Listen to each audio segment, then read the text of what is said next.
to get here 2 hours and 15 minutes or so. So then a half hour more south. But either way, what's hopefully going south is one of these players here out of the bracket, but the other one's going to be going up north to loser semis to take on Dingus Joe. But we got a quick little space animal fight here. Going to be a lot quicker pace than our last match.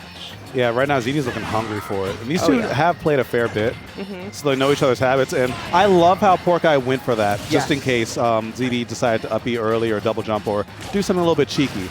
So sorry. Oh, no, you're good. So you mentioned earlier that like ZD starts to go Fox later in bracket. So is this an instance of ZD going Fox later in bracket, or does he just not like the Ditto? Which one is it, do you think? Both. Okay. Yeah, I do know he hates the Ditto, but also, like, because these two play so much, they know each other's habits. And I think when you know exactly what you need to do in every single scenario, Fox is the way to go, because Fox is like a razor while Wolf is like a butcher knife. Yeah. Or Fox like a scalpel, rather.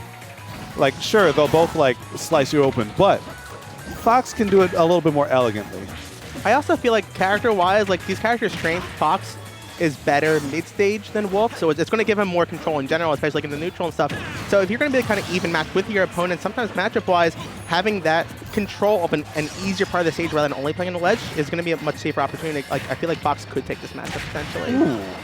Yeah, but if Porkaye keeps on making reads like that, he might be able to find his way back into it as he gets in solid position and gets that 2-frame down smash. That's going to be a stock going to Porkaye finally. I say finally, but it's only been like a minute 30. Sure, like I honestly forgot he lost 2 stocks at this point. And I mean, that's just the pressure that ZD puts on you. It can only be a minute 30, but that's all he needs. Look at him, he's jumping all over him. And what can you do about that? Not much. He's trying to shine out of it, but this isn't Brawl. Your shine isn't that good, but... Yeah, as Wolf, unless you're already in the air when Fox is jumping at you, there's not too much you can do. You kind of have to respect that. Because all of his options come out a bit faster. You gotta appreciate though that like Porkaye is playing just as scrappy though, because as soon as like there's a little bit of breath of fresh air though, he's not like resetting neutral completely. He's jumping right in his face too. Yeah, and that's the thing that's starting to make him find his tempo, because now he's starting to stay in the air a bit more. And now once that happens, just what he did. He'll probably start to find a bit more grounded pressure and just go for these up smashes, or it gets this classic combo, side B into up air. That takes some good timing. Yeah. I'm kind of happy that that's more of a consistent thing, because like it was a little bit of a thing in Smash 4, but there was a lot more variables in play. But in this way, or in this one, like you almost always go the way that he's facing. And I like that. I feel like I've started to see Fox players almost use that side B as like to catch landings and stuff, like when it's near guaranteed. That now all of a sudden, like people are like, oh my god, side B is so nerfed, it stops on shields. But now it's almost like an offensive tool in some ways as well. All right, so running it right back. I feel like every game with ZD kind of just goes to Pokemon. Same with Porkaye as well. Yeah. Okay, but ZD getting a little bit fancy with the happy feet combos, finding a lot of good hits in there.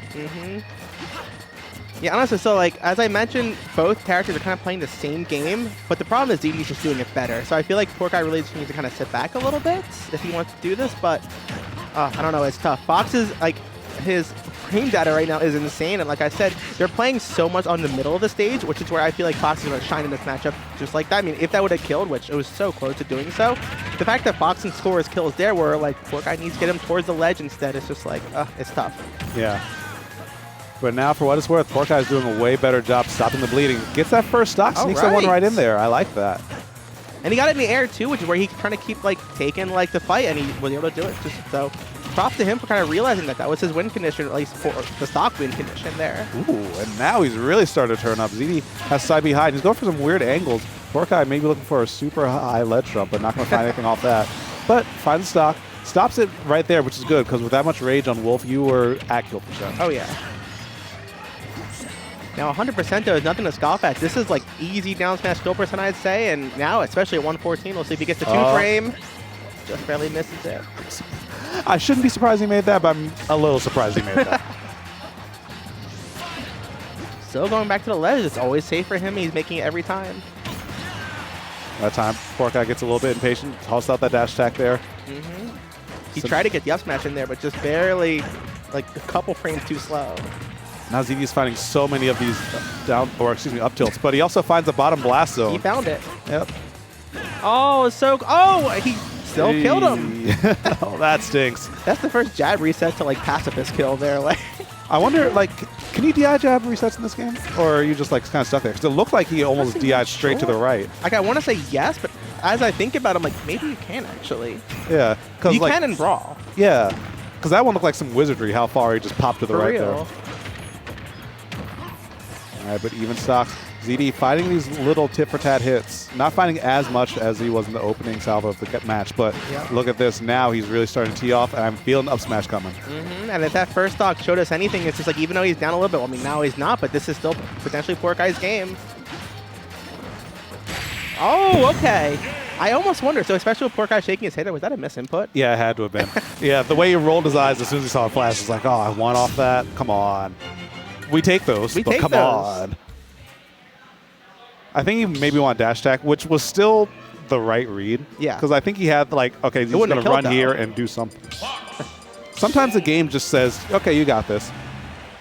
Listen, luck is kind of a skill, all right? And if your misinput would do the game, then you brought it close enough to have that lucky misinput. Yeah.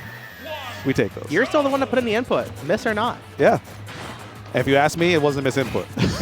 If you ask me after the game, it's like, no, I meant to do that. Yeah, you got right. Shake your head up and down, not side to side. If we did it on purpose, it's big brain, I'll tell you that. Mensa. And here we go with Game 3 again on Pokemon Stadium 2, but we're still keeping pretty even here with both players playing that same game. They have been all 3 games now. Okay, but ZD's starting to stack it up. Not quite getting up there fast enough, but already some good damage on there. 75%. Damage doesn't matter too much against these two, but ZD with the low angled forward tilt to force a tech chase scenario, he's really starting to go for the more unconventional options. God, that was such a good confirm. That was so good. I wondered about the first hit because like it was a good hit, like near guarantee, but the fact that it popped him up perfectly in the platform, I feel like that was all planned from the very beginning. Like if I hit this right here, he's gonna go right there, ready for like the entire follow-up on that left platform. Oh my gosh. And the foresight on it. And Porkaye had to DI in right there. Yeah. So that was a read on top of a great tech chase scenario. And those are things that, you know, once you get caught by that, it's like, man, can I win this? And Porkaye really looks like he lost a lot of momentum off that exchange. Oh my gosh, that's it was almost another kill. That was almost dope. Still, ZD, yeah, he's feeling it. God. He's feeling it.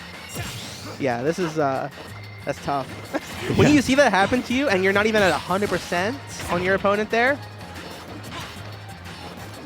It's a freestyle. He's just starting to freestyle all over him. It's wild to see that big of a change to me from Game 3 when we've been playing on the same stage every single time. So it's like, when you usually like see big changes like that in a match, especially in Game 3, it's like, all right, this stage is going to have some kind of comfort or play into it. But just nothing has changed, like, gameplay-wise here. And they're all playing similar games, same stage and everything. But ZD is just, he's woken up at this point. Oh, he's all over him. Yeah, I think that's it. Yeah, oh, beautiful. I knew he wasn't going to miss that. Like, when he's playing that hot, everything just happens in his favor. Because he makes it happen in his favor. Yep. But he rarely misses an opportunity to close out games when he's playing that hot. Now, that does look like it wasn't a 2-frame, though. It just kind of just smacked Wolf right out of his side piece. So, like, if Porkaye stalled it just a tiny bit longer, maybe he could have had to, like, force him to go for the 2-frame instead. But like you said, doesn't matter. ZD does not miss that when he's this on. Yeah.